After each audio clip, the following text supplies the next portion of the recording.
मित्रों नमस्कार, मैं हूं करण, अध्यक्ष राष्ट्र धारक दल। मित्रों, मैं एक आज न्यूज में देखा तो सोचा आपसे चर्चा की जाए। कश्मीर में 1250 एकल विद्यालय स्थापित किए गए आरएसएस के माध्यम से, जिसका मूल है कुरान का पाठ। कुरान का पाठ इसका मूल है, बाकी अन्य चीजें भी हैं जो होनी चाहिए। अब कुरान क्या है, कुरान की शिक्षा आरएसएस क्यों देना चाहता है, किस लिए देना चाहता है, क्या उद्देश्य हो सकता है, इसके लिए बहुत से मास्टर स्ट्रोक लगाने वाले लोग बताएंगे आपको। पर हकीकत ये है, वास्तविकता ये है कि कुरान का मूल, इस्लाम का मूल है ला इलाहा इल्लल्लाह मोहम्मद रसूलुल्लाह। एक ही अल्लाह है जिसकी इबादत की जा सकती है, एकमात्र एक ही अल्लाह है जिसकी इबादत की जा सकती है। बाकी आप जिनकी करते हैं ना, वो इबादत के लायक नहीं है। और एकमात्र आखिरी रसूल मोहम्मद सल्लल्लाहु अलैहि वसल्लम साहब हैं, जिनको आखिरी नबी आखिरी रसूल मानना आवश्यक है। अब यह शिक्षा कौन देगा, कौन दे रहा है? आरएसएस दे रहा है, कुरान का पाठ करवा करके। कुरान मजीद के सूरा बकर आयत संख्या 5 में स्पष्ट लिखा हुआ है, मुशरकों को जहां पाओ रमजान का पवित्र महीना बीत जाने के बाद उनका कत्ल करो, जो बहुदेववादी हैं, जो अनेक देवताओं को पूजते हैं। अब यह शिक्षा दिमाग में कौन भरेगा? आरएसएस, क्योंकि वो कुरान का पाठ करवाएगा तो मजबूरी है, यही बात आपको बतानी पड़ेगी, समझानी पड़ेगी। पृथ्वी चपटी है, पृथ्वी स्थिर है, सूरज परिक्रमा कर रहा है, पृथ्वी नहीं घूम रही है, यही बात आपको पढ़ानी पड़ेगी। और ये गलत है सही है, इसका एनालिसिस आपको स्वयं करना है। मैं कोई नहीं हूं ऐसा बोलने वाला कि ये गलत है कि सही है, इसका एनालिसिस आपको स्वयं करना है। क्योंकि पहले भी इस तरह के लगातार बयान और लगातार गतिविधियां ऐसी होती ही रहती हैं। जैसे कि जब जान बापी प्रकरण चल रहा था और बजू खाने में शिवलिंग निकला था, जहां पे बजू होती, कुल्ला होता है, तो मोहन भागवत जी ने स्पष्ट कहा था कि मस्जिद मस्जिद शिवलिंग ढूंढना अच्छी बात नहीं है, शिवलिंग क्यों ढूंढे। तो इस तरह की गतिविधियां होती हैं, आपको एनालिसिस करना है, स्वयं एनालिसिस करना है, समझना है चीजों को। और पहले भी, अभी 2018 की बात है, आरएसएस ने मुंबई में एक बहुत बड़ी इफ्तार पार्टी करवाई थी, रोजा इफ्तार पार्टी, जिसमें अनेक मुस्लिम देशों के अनेक राजदूतों को बुलवाया था। विशाल इफ्तार पार्टी कराई गई थी। हालांकि मुसलमानों ने उसका बाइकाट किया था, फिर भी वो करते रहते हैं। बहुत जरूरी है ये चीजें, बहुत बहुत इंपॉर्टेंस है इनका। इसको किए बिना तो हिंदू संगठन चल ही नहीं सकते हैं भाई। हिंदू संगठन कैसे चलेगा अगर रोजा इफ्तार पार्टी नहीं कराई जाएगी और कुरान ना पढ़ाई जाए स्कूलों में? तो हिंदू संगठन कैसे चल सकते हैं? सर्वाइव भी नहीं हो सकता हिंदू संगठन। तो इस तरह गतिविधियां बेहद जरूरी हैं और करते रहते हैं। और देखिए, सभी धर्म के बच्चों के लिए आरएसएस खोलने जा रहा है अनोखा मदरसा। जानिए इसकी खासियत। वाह, बहुत अच्छी बात है भाई, तालियां बजनी चाहिए। ऊधम सिंह नगर मदरसे नहीं, अब आरएसएस के स्कूल में जा रहे हैं मुस्लिम बच्चे। लगातार बढ़ रही है संख्या। समझ सकते हैं, अंदर की चीज समझ सकते हैं। जब कुरान का पाठ होगा तो क्या समस्या है? तो ये सब चीजें हो रही हैं। RSS outreach to Muslims, pensions for devoted womens, free books for orphans. मैंने कि मुस्लिम महिलाओं के लिए पेंशन की व्यवस्था आरएसएस करेगा, कर रहा है।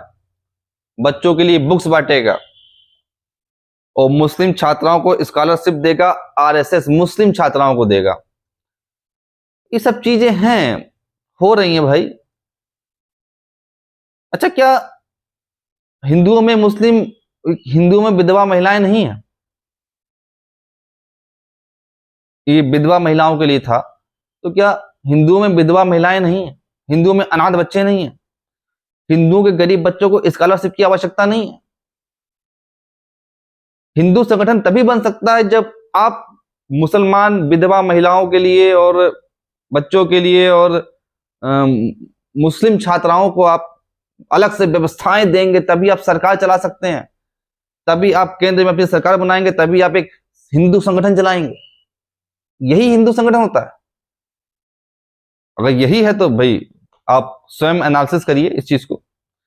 अब ये भी पढ़िए आप, आरएसएस के संरक्षण में सोने की सिहाई से लिखी गई कुरान शरीफ विज्ञान कांग्रेस में प्रदर्शित।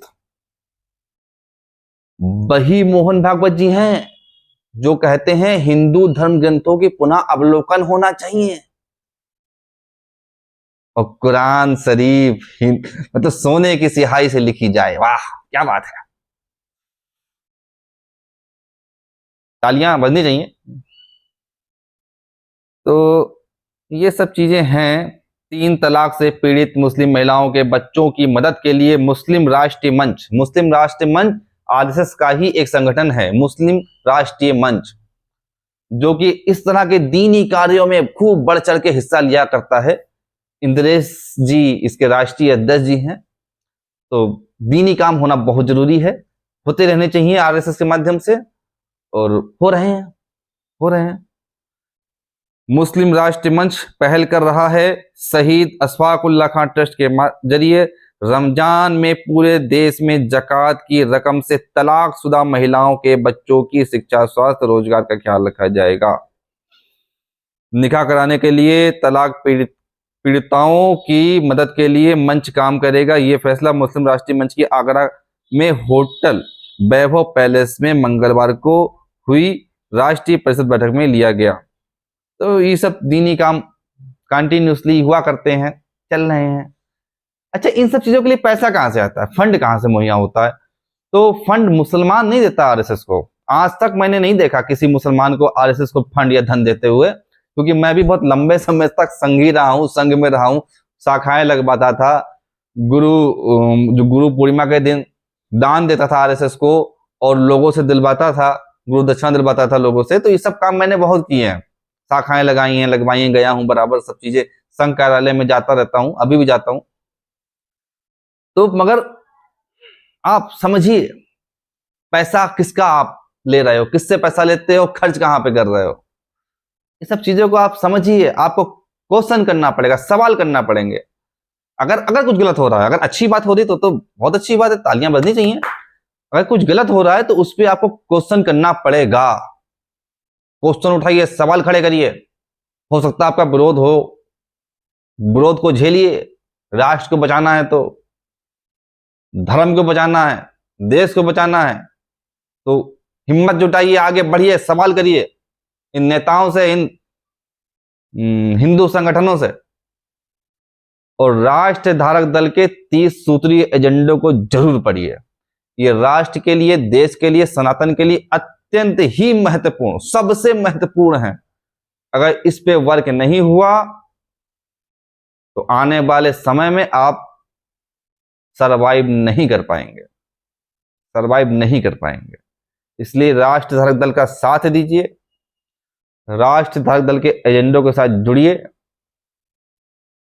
और बाकी आप समझदार हैं। नमस्कार।